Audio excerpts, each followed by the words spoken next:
Hello, I'm Justin Wheeler, and welcome to this episode of Nonstop Nonprofit. Today, we're listening to a powerhouse partnership whose goal is to normalize cryptocurrency donations. Both Pat and Ettore are forward-thinking nonprofit leaders who have invested heavily in updating nonprofit donation policies and procedures. Ettore Rossetti leads Save the Children's digital marketing, communications, and fundraising, and embraces entrepreneurial strategies that make other nonprofits shake in their boots. And Pat Duffy is one of the co-founders of The Giving Block, a solution for nonprofits that want to access today's crypto-loving donors.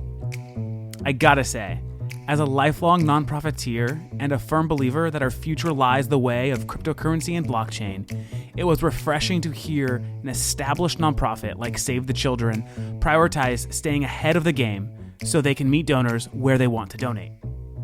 In this conversation with Ettore and Pat, we discover the questions that crypto answers, what the future holds for post-pandemic fundraising, and how digital giving can make sure your nonprofit appeals not just to your grandparents, but to your grandchildren as well.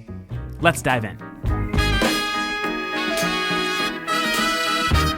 The best thing that we can do is just raise as much money as possible and then give it to the people around the world. We set out to raise $1,000 to help this person, but we had no idea how to fundraise. Then you're doing it wrong. Okay. That is unacceptable, and that is not the way to run a board. Who is this girl, and what's the thought process when you're like, do I include a nickel? And it snowballs like any peer-to-peer campaign. The more people that view this content, the further and further it grows. The community raised $55 million in 2019. The more nonprofits can give their donor base that experience of the impact that's being made on the ground level, there's nothing else you have to give someone.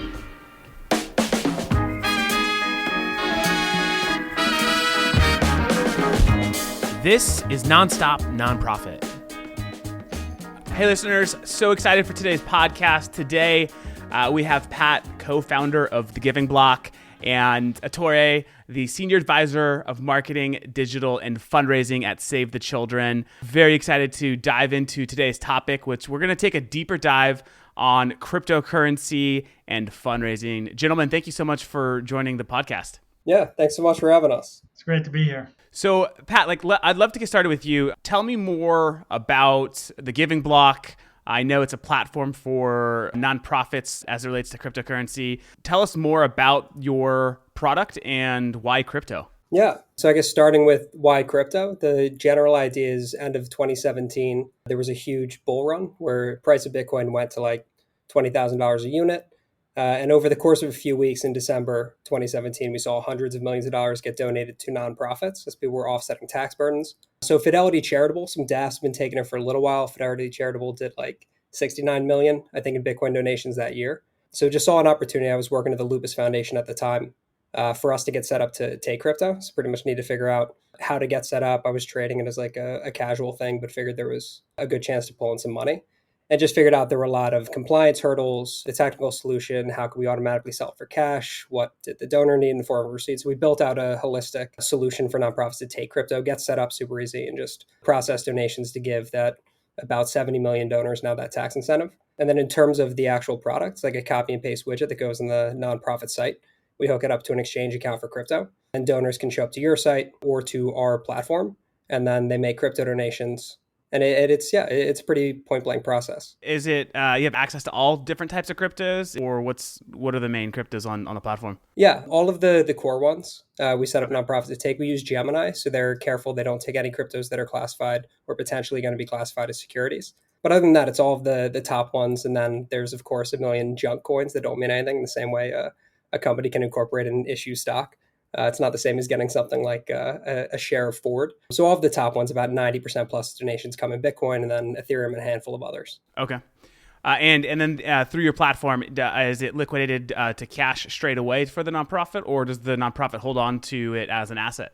Yeah, so nonprofit can hold on to it as an asset. It's kind of funny. Any nonprofit that started taking crypto prior to 2017, Bitcoin's been around longer than Instagram. So people think it's super new, but it's been around a while. Anyone who started taking it back in the day when Bitcoin was like 6 cents in 2010, and now Bitcoin is $12,000 a unit, like all of them clutch onto it and refuse to sell it. Any nonprofit started taking it after 2017 when it hit 20,000. Today it's at about 12,000. Most of those groups automatically sell. So we have a handful that'll hold on to it kind of as an endowment. the vast majority have it set to auto conversion, and then that cash is FDIC insured. You move it off the platform like you would after you sold a stock on Fidelity. Okay, got it. Makes sense. How has traction been? Or let me take one step back there. Your go-to market, because I know as someone who's worked in nonprofit, I spent 12 years fundraising prior to starting my company Fundraise, and interacting with hundreds of nonprofit executives. When the word crypto comes up, everyone's kind of eyes roll back and like, what the hell is this? So how has traction been? How have nonprofits responded to the platform? Yeah, you guys have been crushing it. So like something you guys do well is just making it not look like chaos. So just making sure everything's clean, the process super simple, from onboarding to actual implementation, how your stuff actually works. That's been most of what we've been doing over the last half a year or so. Nice. And then the other big thing is just some baseline adoption. My dad says nothing makes a line like a line. So Save the Children was a huge get for us. It was the first major nonprofit who joined the platform. So then since then, just people like No Kid Hungry or International Medical Corps running active crypto fundraisers like across all of their platforms. That kind of stuff has been the main hurdle. And now that we have a handful of super major nonprofits, it seems like we're starting to get the uptick in traction. Yeah, I can imagine that definitely lends credibility to the platform and just to the channel as a whole. Typically, larger, more credible nonprofits get behind something. It definitely creates a tailwind for other nonprofits to follow suit. And so, Ettore, I would love to learn a little bit more about your background. 15 plus years at Save the Children, lots of awards and expertise from marketing to fundraising. Would love to hear what took you to Save the Children and what you've been up to for the last 15 years at the nonprofit. Yeah, sure. So for those who don't know, Save the Children has been around for now more than 100 years, and I've been there for 15% of those years, right? So just more than 15 years. I have an identical twin brother, and I studied sports marketing in college, and then pivoted to internet marketing, and I'm also a certified tennis teaching pro on the side. So, but philanthropy means a lot to me. When I became a father of two children, and I wanted to change my major to basically to give back and change my career, and hence Save the Children was the perfect organization for me. I vicariously live the mission of Save the Children through my two children. And there's a lot of kids who don't survive past age 5 in the developing world, and my kids are both older than 5. So I'm very privileged and lucky to been born in the zip code that I've been born in. So that's what drew me to Save the Children and what keeps me there. Save the Children gives kids before birth, a healthy start in life, the opportunity to learn and protection from harm every day and in times of crisis, and certainly a pandemic right now that's affecting kids both in the US and around the world. So we have a lot of work to do, and we have to find creative and innovative ways to keep reinventing ourselves and to find new donors. And certainly the cryptocurrency community is one representative example of A, the future, and B, a new set of donors, a new class of donors. Those, Bitcoin enthusiasts who don't hold their coin and want to give it over time, we hope they consider Save the Children. And now it's, easier than ever before to donate crypto to Save the Children thanks to the Giving Block. So there's a simple widget, just put the iframe code on your website. It's safe and secure, and people can donate pretty easily. And if they wish to receive a tax receipt, they certainly can use their email and their name. So we really love the partnership and thrilled to be part of the innovation. And that's part of my role at Save the Children, is to think and about answers to 2 questions, which keep me up at night and get me up in the morning. And that is, what if and what's next? And cryptocurrency could be the answer to both of those questions. Very interesting. Yeah, I mean, it's with being at an organization for 15 years, and having influence over the organization's fundraising, I'm sure you've seen a lot and experienced a lot of different sort of methods and channels, some that have worked, some that haven't. I'm curious as to how you've approached crypto as a channel for the organization, and if it was originally difficult to get buy-in from the team. I'd love to, if you could paint a little color around some of the origin story of getting involved in this channel. Yes, happy to. So it was the day before Thanksgiving in 2013, and we received a phone call from the BitGive Foundation saying, we would like you to participate in the first Bitcoin Black Friday as a nonprofit, because our community would like to support Typhoon Haiyan, which just hit the Philippines, and Save the Children was one of the organizations responding. So this is the day before Thanksgiving. So, I knew what Bitcoin was. I think its value in USD at the time was about $600. So quickly, we scrambled to figure out how we might be able to accept it in a half a business day. And me being sort of entrepreneurial and innovative, I sort of pushed the envelope internally, and so quickly met with our legal department, our communication department, our finance department to find out all the reasons why we couldn't accept a Bitcoin donation and tried to overcome each one of those. And we ended up accepting that contribution under basically one condition or two conditions. Number one, that we could provide a tax receipt. And number two, that the Big Gift Foundation would essentially take the donation on our behalf and give us the US dollars. So it was like a workaround way of doing it. It was somewhat manual. Of course, through the Giving Block, that process is entirely automated and a lot faster than it was back then. I look back at our records, and the US dollar sum at the time was, I think, $4,850, which in today's valuation would have been about $97,000 in US dollars if we had hollowed it. But there's no, hindsight, right? Seller's remorse there at all. I will say, though, that our philosophy at Save the Children, at least right now, is that we don't view cryptocurrency as an investment instrument. We look at it as an alternative way to attract new donors and new dollars from new donors, even if they're crypto dollars. So that's our philosophy right now. We, of course, given the origin story of Bitcoin itself, of course, there's a lot of myths to debunk and to overcome. Of course, there's an appeal to be anonymous. So we have evolved our gift acceptance policy to have provisions around and guardrails around anonymous giving, so that we're compliant with the AML and know your customer, right? And that's why working with the Giving Block and Gemini, we happen to already be set up with Gemini. So for us, it was a natural transition to go with the Giving Block, especially since it provides the ability to provide an automated tax receipt. It provides the ability to convert it to US dollars, which is our strategy right now, automatically.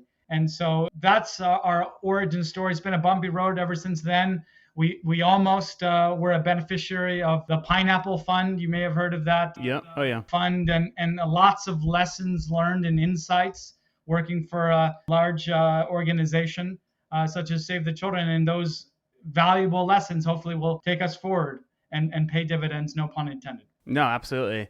So what would you say, if you can share, since 2013, how much would you say you've raised through crypto? Do you know that off the top of your head, or is it something you're able to share?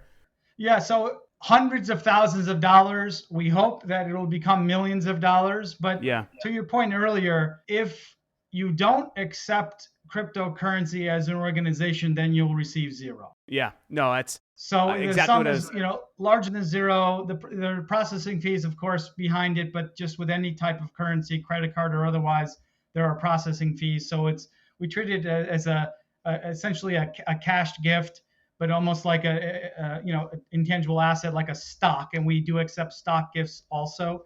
Some of those donors prefer to remain anonymous, but for those who would like to reveal themselves, we would gladly collect their information and keep their information secure and private. So I think for us, the lessons learned around the Pineapple Fund, regulations change with regularity. And there's both federal and state regulations governing cryptocurrency in the United States. I'm a marketer, not a lawyer, but what I can tell you is that the state of Connecticut requires a money transmitter license if you're going to accept cryptocurrency. And so we formerly were with BitPay, but during that Pineapple Fund year-end gift, we realized that we were no longer able to accept donations through BitPay because they weren't licensed in the state of Connecticut at the time. So we had this gap of a few months where we couldn't accept cryptocurrency, and it happened to be the same time frame that the Pineapple Fund So we scrambled to find a source, and we landed with Gemini Trust Exchange out of New York. The Winklevoss, twins, and I'm an identical twin, so there's some good karma there as well. And they used to row in Southport, and we were based in Westport. So these are the guys, right? This is the firm, and so we went with them. But one of the challenges we experienced is our finance team had to go in and do the exchanging themselves. And it'd be equivalent to accepting a stock gift and then having to sell it, and having that sort of expertise in house and the agility to be able to respond to that for us wasn't a long-term viable solution. So we manually did it for a while ourselves, but then we're approached by the Giving Block. And for us, it was the perfect solution because essentially we could just use our same Gemini account, and yet on the front end have this great widget, which sort of automatically made the transfers and the exchanges, and now it's grown to more than just Bitcoin. There's a handful of cryptos that it accepts. So that kind of middle process, and also the consultative services around it, as far as tax advice and so forth, that sometimes donors have questions. It's really helpful to have allies in your corner as you're trying to be what I call an entrepreneur at a rather large organization. So speaking of tax, Pat, what are the benefits for an individual donating with crypto? Are they the same as an individual donating with any other currency, or are there differences that are either advantages or disadvantages? Yeah, so that's one of the main points of confusion we get from nonprofits. They often think that there's no clarity from the IRS on crypto. They were like, we want to take it, but not until there's clarity from the IRS. So for years now, the IRS has classified it as property. So it's in the exact same tax bracket as stocks or any other form of property you give to a nonprofit. So systematically, like on paper, the tax incentive is the same as stocks or anything else. The difference is it's the most volatile. So it's the best appreciating asset class the last 5 years. Crypto is the best appreciating asset class the last 10 years. So there are less people using crypto than stocks. There's 70 million users, which is more than most people think, but it's still not as big as the stock market. The difference is it's easy to transfer. And because of market volatility, there's always a significant pool of people that are more incentivized to give crypto than their stocks. There's just a larger appreciation area. So you're not paying cap gains tax on the crypto that you donate to a nonprofit. And you're not paying the cap gains tax burden that you've accumulated. So if you owe $200,000 to the IRS from other trades throughout the year, it could be stocks, it could be selling a house, whatever it is, you donate crypto first because that's the largest offset for your tax bottom line. Back in what was it, like late February, when the pandemic hit the U.S. and markets went crazy, how did crypto respond? What did the volatility look like, if any at all? Yeah, there's a lot of really interesting metrics when it comes to market volatility. So people ask me all the time for investment advice, which I obviously can't give people individually. I'm also not a good investor. People assume that myself and my co-founder did well trading crypto. He does fantastically well. He's a smart guy. Me, not so much. I bought at the top and rode it into the dirt. But common question, people are like, okay, so if the dollar is being printed, this is a safe haven, anti-inflationary asset class. That is true 100% on paper. And it seems like more people are picking up on that. So at its low this year, Bitcoin was at $3,500. Today, it's at like $12,000 a unit. So really, really, really good year. But if, the economy bottoms out, who knows what's going to happen? What's funny, though, is in terms of how that affects donations, when it goes up and then it tapers off a little bit, that's when the gifts happen because people are moving out of positions. If the market just keeps going up and up and up, it wasn't until the end of 2017 where things started to break just a little bit and then come back up. That's when all the donations happen. So there's been great appreciation. Market's been consistently going up. When it's hedged a bit, we've seen waves of donations. And then going into end of year when people are going to move out of positions, that's probably the hottest time for giving for sure. Awesome. Yeah. Looking forward to see what happens in Q4 with the crypto donors. And both of you talked about this, and I think this is a really important point for nonprofits to understand is, crypto is not just a new channel for fundraising, but it's a new class of donors, right? When we're thinking about trying to grow and scale a nonprofit, a lot of times we look at our same donor pool and we say, can we get 5%, 10%, 20% more from this donor year over year? And eventually that leads to donor fatigue and donors, you start to lose donors and so forth. But crypto is, you're not cutting into the pie that you're already sort of cultivating and nurturing. Instead, you're increasing the pie. And so Torre, I'd love to hear how the process of, since, giving through crypto for the most part, I assume, and through the giving block, it's 100% anonymous, unless, I don't know if the donor's allowed to reveal themselves or not if they want to. So how has your team gone about the process of cultivating these types of donors, and what has the strategy been to continue to grow crypto giving or crypto fundraising? Key point is you have to be in the game. And so we're in the game and we accept it. The second is, besides the utility of the giving block, there's also promotional consideration and marketing around the service. Well, a great example is our launch collaboration together, us with a handful of other early mover nonprofits, was Bitcoin Tuesday, last Giving Tuesday. And so that was a sort of a sheer marketing event for the crypto community, people engaging in social media. And then with thought leaders like Alex and Pat and others at the Giving Block, they have expertise, they have relationships. And so we have credibility, we have 100 years of trust, we have efficiency, we have scale. What we don't have is, cryptocurrency, right? So it's a way to not only be your grandmother's charity, but also be your grandchild's charity. And, that applies to the next generation of donors, fundraisers, and philanthropists. I love that, fundraise you have in the name, your name there.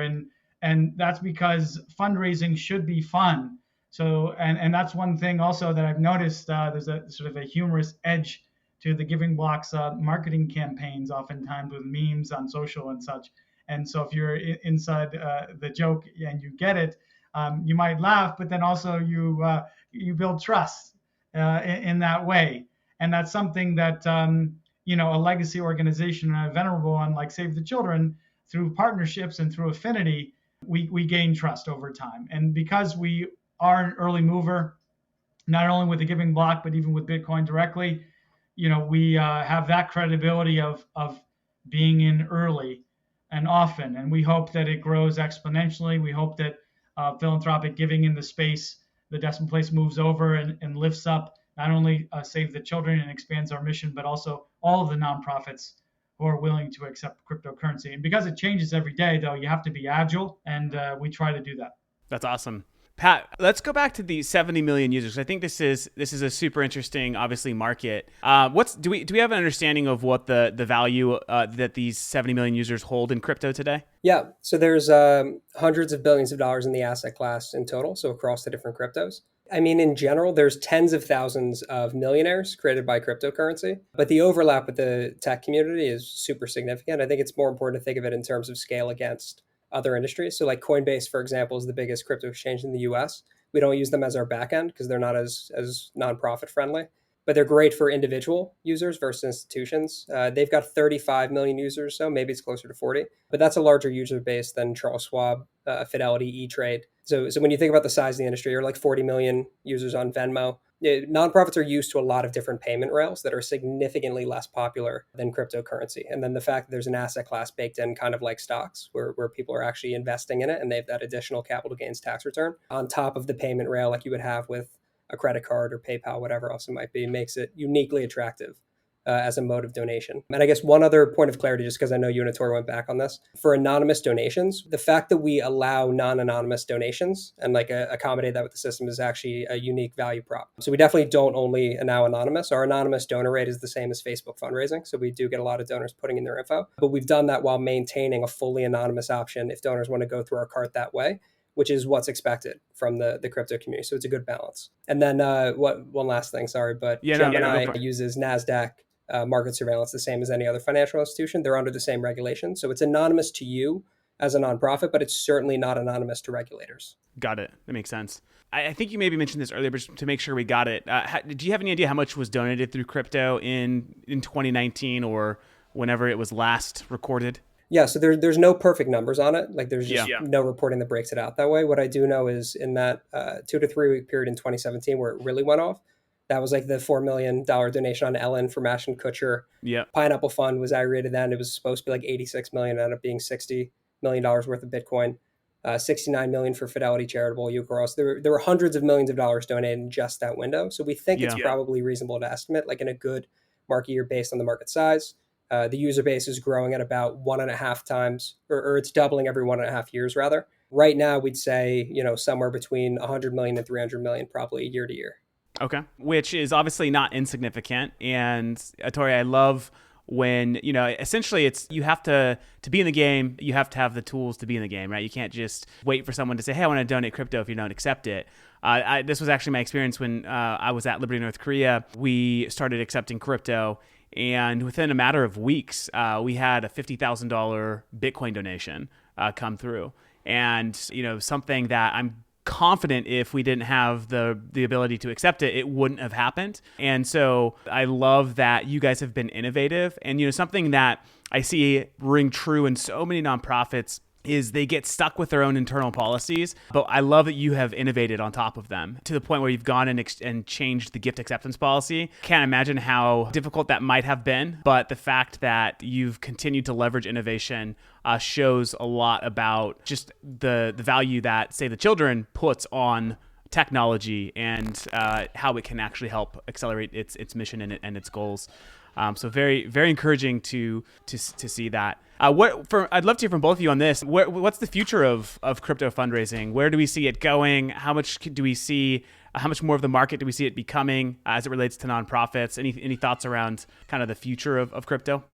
The one big thing, and I'm sure a lot of even folks outside of the crypto space are paying attention to this sort of thing. They're called stable coins, but you've probably heard of like Facebook's cryptocurrency or China's cryptocurrency, Wells Fargo, JP Morgan Chase. Like folks are developing what are called stable coins, and they already exist kind of in the crypto space. But if an institutional stakeholder invented one with someone like Facebook, like the distribution would be insane. The fact that you can reconcile transactions, it's just cheaper and faster and more efficient. The record keeping can't be screwed with. All of the standard value propositions that get people to invest in crypto in the first place, minus the market volatility, where if you buy something in 2010 for 6 cents, it can be at 20,000 one day and 12,000 a couple years later, even though that is stabilizing more. But stablecoin adoption is going to make crypto giving closer to credit cards than it would stocks. So in the same way that you talked about the $50,000 gift, we had a $140,000 donor in the last week. You get folks coming through and offsetting these enormous cap gains tax burdens. The people who are really big stakeholders in this space are more incentivized to really think about their taxes. Micro gifts happen through our platform, and there's still people doing what we call a high five gift, where they're giving crypto just because you take it. When crypto becomes more like money and less like the stock market, then when it comes to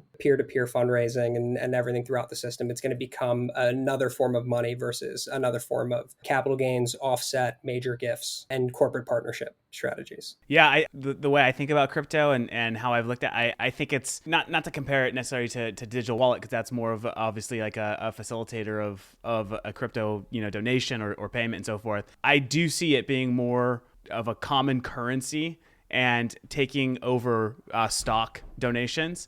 And the reason for this, I think, is because there's several factors, but as sort of the economy continues to be more volatile, as we are in another recession, it's becoming and then also with all of the transparency, privacy breaches of major sort of tech companies, I see crypto, blockchain, I see all of this becoming much more of the framework of the internet and something that we'll have to adopt to. So very interesting to kind of hear how it's evolved. Nonprofits that are listening to this, obviously that's the majority of people. How do they get in touch with the Giving Block? How do they start accepting crypto?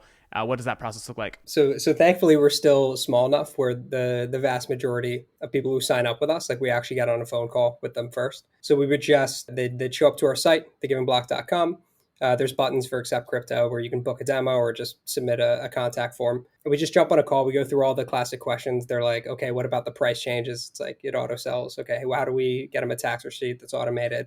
Where's the account? Gemini. Is it okay? Yes, it's regulated like a bank. We just go through all of the traditional questions, and then we'll demo kind of the widget, show all the different nonprofits using it, talk about their outcomes. And then in terms of actually getting set up, once we have that conversation, you just open a financial account with Gemini, same thing you would with a Fidelity account. And then that account is what we hook up. We built all the code on top to automate all of the processes. And then the vast majority of our work, once you're set up, is active fundraising. So we built the company with nonprofits who already took crypto. So that was our whole market at the beginning. It was not for newbies who knew nothing about crypto and get paid a consulting fee because some folks can't Google it. It was folks like Save the Children, the Water Project, folks who've been taking crypto since 2014 and knew about ways to take crypto and then needed to switch to a solution that could actually bring donations in. We focus on running active fundraisers, coordinating with crypto media outlets, all of the apps where people check crypto prices. We have ads running on those, the browsers they use, the crypto tax software providers. We work with them to make sure that we're omnipresent and we give people the option to give through us to our charities.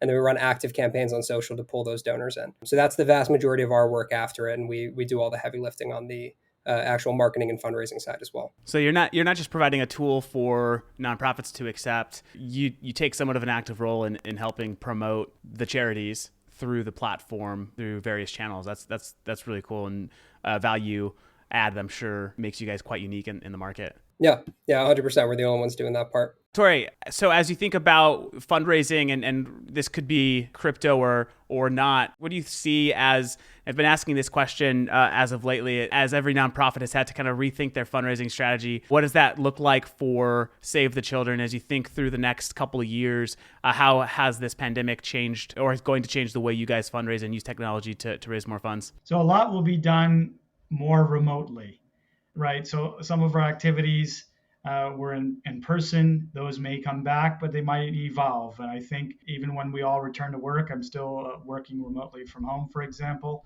So it affects the way we work, but also the way we meet new donors and interact with them. So I think the fact that digital is up, virtual is up, whether it be events or in giving, it just doubles down on the value of digital donations, no matter what digital wallet or what cryptocurrency one's giving at. So I think that the world has changed and it's not going to go back.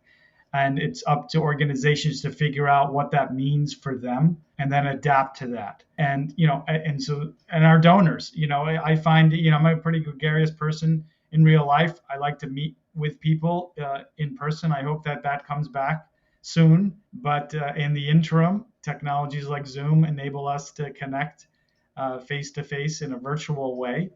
And I think, the power and the promise of cryptocurrency is not so much the currency itself, but some of the principles upon which it was built. So you mentioned blockchain and a decentralized ledger. Imagine a world where your donation was liquid in minutes, not days or weeks. Imagine a world where you could see the entire supply chain of the donation to the beneficiary transparently online. And imagine a world where that didn't just apply to currency, but it applied to emergency relief work, where you have inventory in a warehouse and you need to rapidly distribute it, like we're responding now to Hurricane Laura. I mean, those are examples and use cases that the blockchain and the principles on which cryptocurrency is based can really help nonprofits scale and be more efficient organizations. And we hope that that's a future that we can usher in together. No, that's a really great point. I mean, just the broader sort of context that this framework can have for innovation in the nonprofit community. I think back to 8 years ago when I was at Liberty, North Korea, and we would run rescue operations. So we would help North Korean refugees basically escape from the border of North Korea and China all the way to Southeast Asia. It's a 3,000-mile long journey through a modern-day underground railroad. And it was the only way an individual from North Korea could actually obtain freedom. They couldn't go directly to the south. And so the way that we paid our partners on the ground was very difficult, was very challenging. And today there are now use cases that I've seen in humanitarian aid work where blockchain has actually helped facilitate payments quickly and securely and so forth. So I'm excited to see the impact it has on the broader community. And I think that nonprofits are already doing such innovative work as it relates to social good, and to see how that's going to couple with more powerful technology in the coming years is very exciting. And I think the pandemic is something that is forcing nonprofits to basically grab technology by the horns and really ensure that they make it a part of their overall strategy as they move forward. Gentlemen, it has been a pleasure speaking with both of you. Thank you so much for joining the podcast and sharing your expertise and wisdom. Excited to get this out to the community and share it, and look forward to following both of you along your journeys at your respective organizations. Thanks for being a part of the conversation today. Yeah, Justin, thanks for having us. Thank you, Justin. Thanks for listening to this episode of Nonstop Nonprofit. This podcast is brought to you by your friends at Fundraise, nonprofit fundraising software built by nonprofit people. If you'd like to continue the conversation, find me on LinkedIn or text me at 562-242-8160. And don't forget to get your next episode the second it hits the internets. Go to nonstopnonprofitpodcast.com and sign up for email notifications today. See you next time. It's the internets. Go to nonstopnonprofitpodcast.com and sign up for email notifications today. See you next time.